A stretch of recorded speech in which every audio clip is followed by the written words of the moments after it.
Radhe Radhe guys, আমি বলেছিলাম না অনেক মজার জিনিস আছে এইসব নিয়ে তোমাদেরকে দেখাবো। এটাই হচ্ছে তার মধ্যে একটা জিনিস। দেখো, এই ভিডিও কিন্তু আমি করছি না, করছে আমার বড় মামা। আর মামা সাথে ভিডিও করছে, সঙ্গে সঙ্গে আবার ওদেরকে খাওয়ারও খাওয়াচ্ছে। আমি তো দেখে অবাক হয়ে গেলাম, কি করে পারছে। আমি তো ভয়ে পুরো জড়সড় হয়ে গেছে। আর এত ক্লোজলি আমি হনুমান দেখিনি, এই ভিডিওতে দেখি সামনে ছিল, কিন্তু আমার এত সাহস হয় না তো ক্লোজ করে দেখবো। এখানে দেখো মামা দেখাচ্ছে, ভিডিও করছে একসঙ্গে। আমার তো কি ভয় করছিল, ওরা একটু হনুমান ভয় পায় না, আর আমি এখানে দেখো উকি মারছি, আমার মাথার উপরে হনুমান বসে রয়েছে। আমি তো ভয় বেরাচ্ছিই না, দরজা ভেতরে ঢুকে রয়েছি। একটা ইন্টারেস্টিং জিনিস দেখো, হনুমানগুলো মামার হাত থেকে বিস্কুট কেড়ে নিচ্ছে, আর মামাও দেখো সেরকম হাতে মধ্যে শক্ত করে বিস্কুটটা ধরে রয়েছে, ছাড়বে না। আর ওরা ধরে দেখো টানাটানি করছে, মামাও ছাড়বে না, লাস্টে টেনে টুনে নিয়ে যাচ্ছে। দেখো, আমাকে মামা দিতে বলছে, কিন্তু আমি ভয় বেরাতেই পারছি না।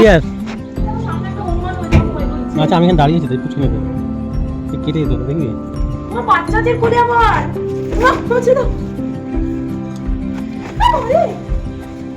এইরকম খাওয়ানোর জন্য ছাদে পুরো ভর্তি হনুমান। আর এই হনুমানটা দেখো কিরকম ভাবে দাঁত খিচাচ্ছে, আর আমি তো ভয়ই পেয়ে গেছি ওই দাঁত খিচানো দেখে। মামা লাস্টে হনুমানগুলোকে কি করে তাড়াবে দেখো। ওরা এমনি নাটক, ওরা নাটক করছে এমনি।